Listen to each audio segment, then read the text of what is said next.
Good morning, Santa Clarita. Delgado here with you on this Tuesday, August 26th. I have a special guest. It's always great when she comes in. The news director, Jade. How are you, Jade? I'm doing very well. We were just talking about it. The pumpkin spice drinks come back to Starbucks today, and I can't wait to go get my Yes, I cold brew. I talked about Spirit Halloween's already opening up, I'm so so it's already excited. getting that way. But it's not just me. We actually have another very special guest with us today, and that is our state senator, Suzette Valladares. Hello, Suzette. Good morning, Jade. And yes, I can't believe it's that time of year already, and I'm gonna have to go get myself a pumpkin spice latte. And you said there's a cold brew? I love the cold brew. It comes with a pumpkin spice cold foam. Oh, I'm gonna have to try that. With this heat right now, I don't know if I can do the hot, but I could definitely do a cold. I absolutely recommend it. Unfortunately, today, that is not the only thing that is new in town. We are also going to be discussing the redistricting amendment that has actually just been added to the November 2025 ballot. Now, two separate lawsuits have been filed by California Republicans in order to try to prevent this. The first one was shot down by the state Supreme Court, and then the second one was filed just yesterday. Suzette, you are a Republican at the state level. Can you tell us a little bit more about this whole redistricting effort? Yeah, and to kind of back up, before I get into the lawsuits, I think it's really important for some clarity here on what exactly is happening. So, and to give some additional facts as I've seen come through the past couple of days. So, Texas was recently sued. The state of Texas was recently sued for gerrymandering, or rather illegally drawing their maps in Texas. And the court ordered that Texas redraw their lines. It's very uncommon for states to redraw their district lines, specifically their congressional district lines, mid-decade. That is after, now 5 years after the census. Typically it happens once immediately following the census every 10 years.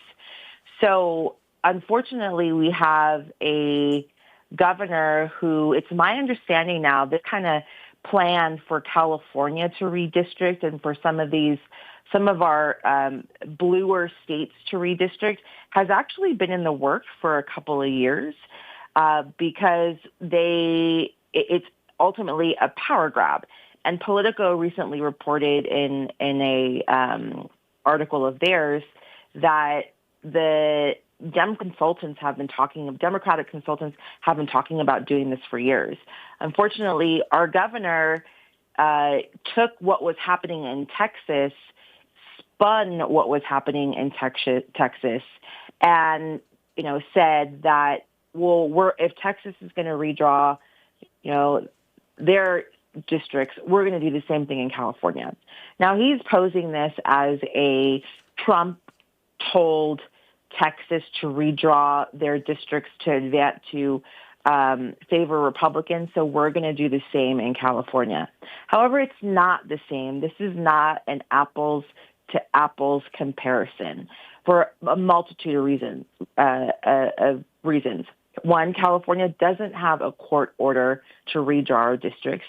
And we don't have a court order to redraw our districts because California voters in 2008 and then in 2010 adopted and put into our Constitution an independent redistricting commission.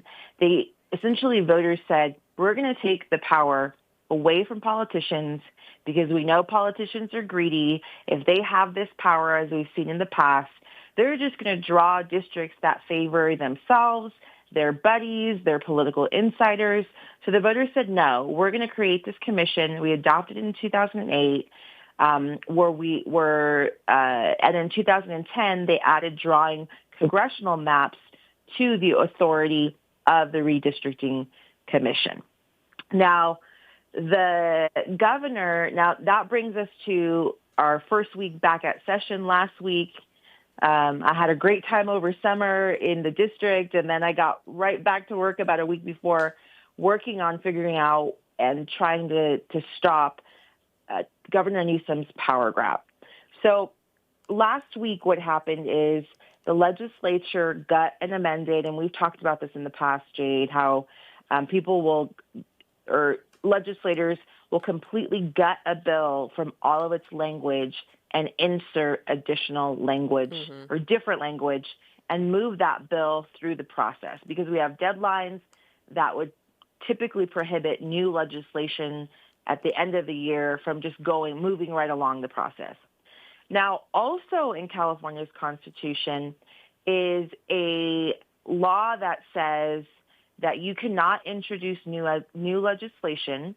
When you introduce new legislation, you have to wait 31 days before you can take action on that new legislation.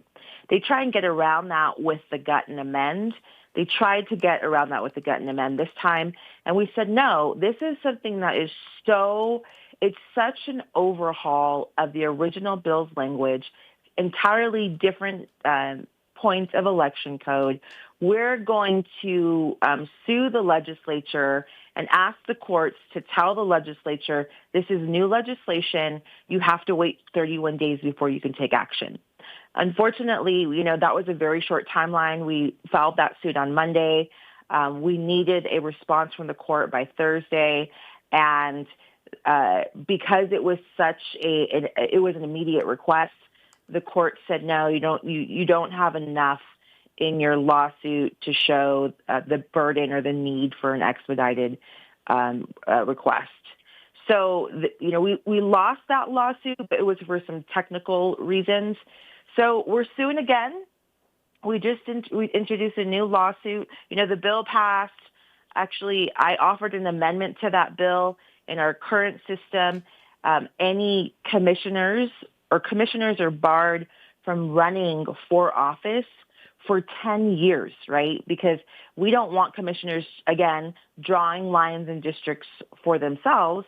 So I said, hey, listen, if the majority party wants to put forward, take away power from the voters, put forward these politically motivated maps drawn by politicians, then the least we can insert into their bill is the same ethical standards that we require of the independent redistricting commissioners. And that is, you cannot run for office. These politicians should not be able to run for office for 10 years if they vote for this legislation.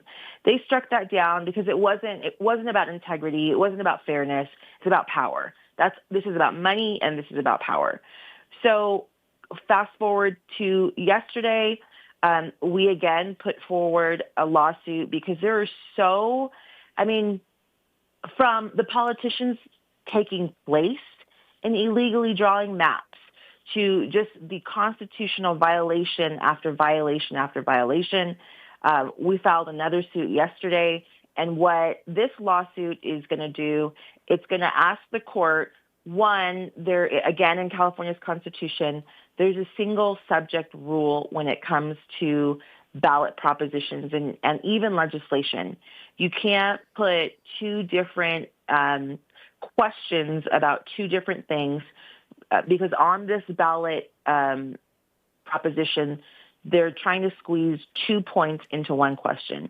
The first thing they're trying to squeeze is, should California temporarily leave its independent redistricting commission maps and allow the legislature to draw maps? That's the first question. The second question is it's actually asking the voters to actually approve the maps that the politicians have already illegally drawn. So that's two questions. We're asking the court to say, hey, you can't put that in one question.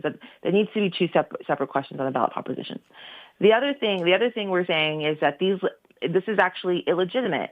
These maps were drawn by politicians. The Constitution right now, today, as we speak, specifically states that politicians cannot draw maps.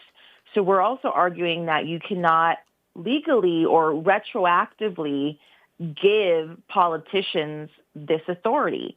They're breaking the law. Again, the proper thing to do, if I don't agree with what's going on, it's all politically motivated, but if they wanted to do it legitimately, they should have passed the ballot proposition first and then came back and drawn the maps. But again, that's not what they're doing. So there's a bunch of other points in the lawsuit, but those are the two major points and reason why we brought it forth on Monday. And I assume there's going to be lots of other lawsuits, but we also are going to fight this at the ballot box. Yeah, sorry for that long explanation. No, it's definitely a very complicated situation. And that's just in our state, because I know over in Texas, they actually just had a lawsuit recently filed against the governor there for that redistricting effort. But as you said, the one in Texas, that's actually court ordered, which it's interesting going back even through high school. I remember Texas being essentially used as one of the greatest examples of gerrymandering when we were going through, high school econ and government, where they'd show us these 200-mile long districts that looked kind of like fractals almost versus something that looked like an easily understandable neighborhood. So we'll see what happens here in California. What else is on your docket this week? So, this is that fun time of year. It's the end of session. So it's the end of my first session as Santa Clarita Senator. And we have the next 2 weeks to pass bills that have made it through both houses, or they die. So, I still have quite a few bills that are on the Assembly side running through the process. Our Homes for Heroes is right now in appropriations. So we'll see. Hopefully on Friday, we'll know if that moves forward. And the Homes for Heroes is what would allow our 100% disabled veterans to have property tax exemption, because I believe that we owe it to them. And we are continuing to work on, I'm continuing to work on a few other areas, including our cap and trade reauthorization with our Problem Solvers Caucus. We're going to probably see that come up in the next couple of weeks. Again, also very proud to say that we're still waiting for it to be signed into law, but AB 30, which is the E15 blend, it's a cheaper blend of gasoline that's going to save Santa Clarita drivers 30 cents a gallon. We're waiting for the governor to sign that into law. And lots of good stuff going on and lots of strategy on trying to kill some of the bad bills that are going on as well. Well, I hope you manage to stay cool while that is happening, and I hope you manage to get your pumpkin spice latte in whatever form it may come. I will send you a picture, Jade. Yes, please do. Thank you so much for joining us. This has been California State Senator Suzette Valladares, hard at work up in Sacramento with a coffee in her hand. And this has been KHTS News, Jade Aubuchon, joining Delgado for the morning show. Your hometown station. Well, thank you, Jade, and California State Senator Suzette Valladares.